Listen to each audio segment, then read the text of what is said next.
हाय everyone, myself Aarvi Joshi और आज के सेशन में हम बात करने वाले हैं 12th class chemistry chapter number 6 halo alkane haloarenes को हम डिस्कस कर रहे हैं। इससे पहले कुछ लेक्चर्स कंप्लीट हो चुके हैं। आई होप कि आप लोगों ने वो लेक्चर्स देखे हों और अगर आपका कोई भी डाउट रहा हो तो आप हमें कमेंट सेक्शन में ज़रूर बताएं। बात करेंगे आज के सेशन की और आज के सेशन में हम डिस्कशन करने वाले हैं SN1 मैकेनिज्म और SN2 मैकेनिज्म से रिलेटेड क्वेश्चंस की।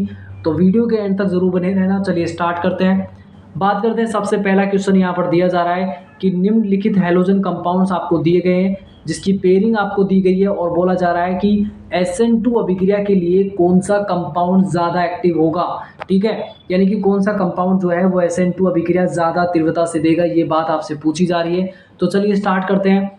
हम इतना तो जानते हैं कि जब हमने SN2 मैकेनिज्म को डिस्कस किया तो हमने ये डिस्कस किया था कि 1 डिग्री एल्किल हैलाइड जो हैं वो सबसे ज़्यादा एक्टिव होते हैं SN2 के लिए, 2 डिग्री उससे कम होंगे और 1 डिग्री सबसे कम होते हैं। ये लास्ट सेशन में हम पढ़ चुके हैं। और ऐसा क्यों होता है हम जानते हैं कि 1 डिग्री के अंदर बात कर लें तो स्टेरिक हिंड्रेंस सबसे कम देखने को मिलता है, 2 डिग्री के अंदर और बढ़ जाता है और 3 डिग्री के अंदर स्टेरिक हिंड्रेंस सबसे ज़्यादा होता है। ऐसे में क्या होगा, वहाँ पर SN2 मैकेनिज्म सबसे कम देखने को मिलता है। तो बात कर लेते हैं। क्वेश्चन यहाँ पर ये दिया जा रहा है कि आप देख सकते हैं कि एक 6 मेंबर्ड रिंग है, CS2 है, Cl है। यहाँ पर 6 मेंबर्ड रिंग और Cl को कनेक्ट किया गया है। डिफरेंस सिर्फ इस बात का है कि यहाँ पर जो कार्बन है ये है 1 डिग्री और यहाँ जो कार्बन होगा जिस पर न्यूक्लियोफाइल अटैक करेगा वो कार्बन है यहाँ पर 2 डिग्री। यानी यहाँ कार्बन कैसा है 1 डिग्री और यहाँ कार्बन कैसा है 2 डिग्री। यानी ये 1 डिग्री एल्किल हैलाइड होगा और ये आपका 2 डिग्री एल्किल हैलाइड है। तो ऐसे में हम जानते हैं कि 1 डिग्री एल्किल हैलाइड जो कि SN2 की बात कर लें तो वहाँ पर ज़्यादा एक्टिव होगा, बिकॉज यहाँ पर स्टेरिक हिंड्रेंस 2 डिग्री के अंदर ज़्यादा देखने को मिल रहा है।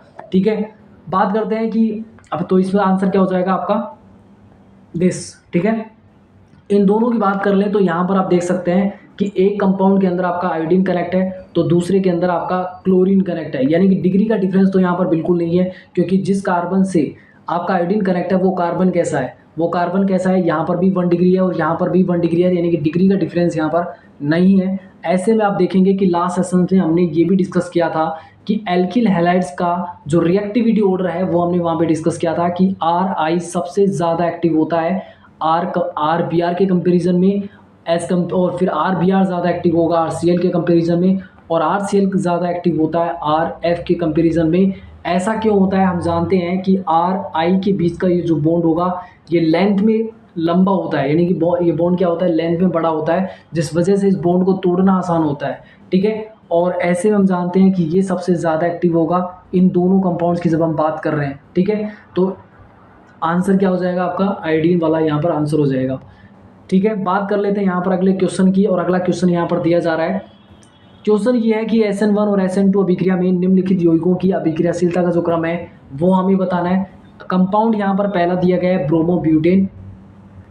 ब्रोमोब्यूटेन के आप 4 समावयवी बना सकते हैं। इन चारों समावयवी को आप क्या करेंगे SN1 के ऑर्डर में रखेंगे, SN2 के ऑर्डर में रखेंगे। ठीक है, तो पहले बात कर लेते हैं कि ब्रोमोब्यूटेन होगा क्या। देखिए, ब्रोमोब्यूटेन का मतलब है ब्यूटेन मतलब 4 कार्बन की आप चेन बनाइए और ऐसे में आपको ब्रोमीन को कनेक्ट करना है। तो ब्रोमीन पहले फर्स्ट टाइम आप यहाँ कनेक्ट करेंगे। ठीक है, सेकंड केस में क्या होगा कि ब्रोमीन को आप यहाँ कनेक्ट कर सकते हैं, तो 2 समावयवी आपके हो गए। तीसरा समावयवी अगर हम देखें तो हम क्या कर सकते हैं, इस तरीके से हम क्या बना सकते हैं आइसो ग्रुप बना सकते हैं, ऐसा होगा। ठीक है, और फोर्थ आपका क्या हो सकता है आपका 3 डिग्री। ठीक है, और फोर्थ आपका क्या हो सकता है 3 डिग्री हो सकता है, जो कि ये कार्बन है। तो इस तरीके से हम क्या कर सकते हैं चारों समावयवी बना सकते हैं और उनको ऑर्डर में हमें रखना होगा।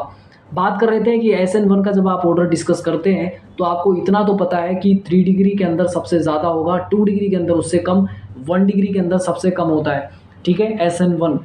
तो बात कर लेते हैं कि यहाँ पर जो 3 डिग्री आपका ब्रोमाइड कंपाउंड था वो आपका ये है। ठीक है, 2 डिग्री आपका देख सकते हो जो कि ये कार्बन आपका 2 डिग्री है और ये भी 1 डिग्री है जबकि ये भी 1 डिग्री है। ठीक है, डिफरेंस इस बात का है कि यहाँ पर जो आसपास का एनवायरनमेंट है वो आपको दिख रहा है SN1 के अकॉर्डिंग और यहाँ पर आपको देख सकते हैं जो कि हम जानते हैं SN2 के अकॉर्डिंग है।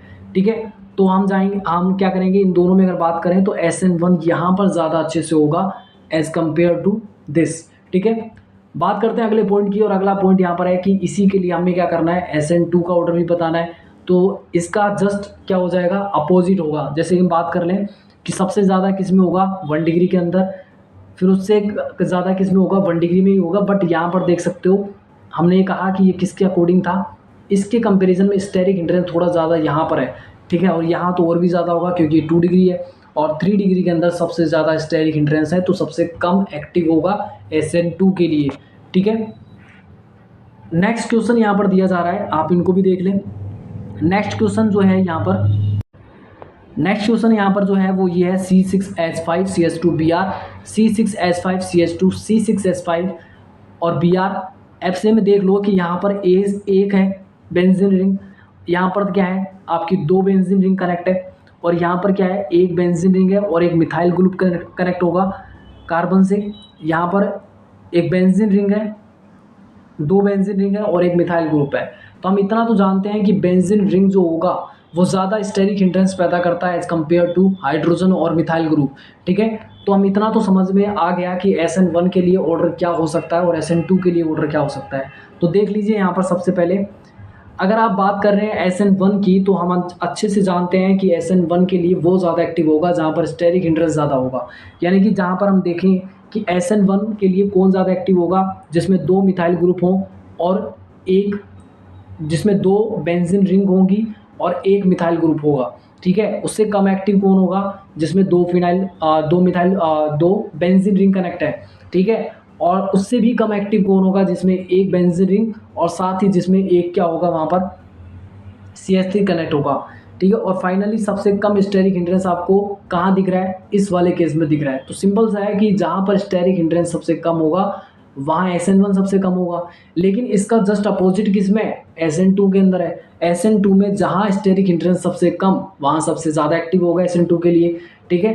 तो उससे भी कम कहाँ होगा, आप देखो यहाँ पर इन दोनों का कंपेरिजन आप देखिए, यहाँ पर क्या है 2 C6H5 है, जबकि यहाँ पर क्या है एक ही है। तो यहाँ पर स्टेरिक हिंड्रेंस क्या होगा, कम होगा। अब देखिए C6H5 आपका ये होता है, ठीक है, 6 मेंबर्ड रिंग है और 6 कार्बन 5 हाइड्रोजन, इस तरीके से कनेक्ट इसको कहा जाता है, आप इसको कहेंगे C6H5, ठीक है। तो आप देख सकते हैं कि यहाँ पर SN1 का ऑर्डर क्या है, SN2 का ऑर्डर क्या है। तो सिंपली आप इन चीज़ों को आसानी से कर सकते हैं। फिर भी अगर आपका कोई डाउट रहता है तो आप हमें कमेंट सेक्शन में ज़रूर बताएंगे, ठीक है। तो ये क्वेश्चन आपको समझ आ गया होगा कि स्टेरिक हिंड्रेंस का हमें ऑर्डर समझना है कि जहाँ स्टेरिक हिंड्रेंस ज़्यादा होगा वहाँ SN2 उतना ही कम होगा, ठीक है। स्टेरिक हिंड्रेंस जितना कम SN2 के लिए वो उतना ही ज़्यादा एक्टिव होगा। 3 डिग्री अगर आप देखेंगे तो 3 डिग्री को हम प्रेफरेंस जब देखते हैं तो हम SN1 की तरफ जाएंगे, ठीक है। हाँ, थोड़ा हो सकता है कि 2 डिग्री के अंदर आप बात करेंगे कि SN1 को प्रेफरेंस दें या SN2 को प्रेफरेंस दें, तो आप कह सकते हैं कि हम वहाँ पर भी SN1 को थोड़ा ज़्यादा प्रेफरेंस देंगे, ठीक है। तो अगर आप बात कर रहे हैं कि 3 डिग्री में, तो 3 डिग्री की बात कर लेते हैं, तो 3 डिग्री में ज़्यादा प्रेफरेंस हम देते हैं किसको देते हैं, SN1 को देते हैं। और अगर आप 1 डिग्री की बात कर रहे हैं तो वहाँ पर प्रेफरेंस आप SN2 को देंगे। जबकि अगर आप 2 डिग्री की बात कर रहे हैं तो प्रेफरेंस की बात हो तो आप SN1 को ज़्यादा प्रीफर करेंगे। क्लियर है। आई होप कि आपको आज का सेशन हेल्पफुल लगेगा। मिलेंगे नेक्स्ट सेशन में, तब तक के लिए थैंक्स टू ऑल।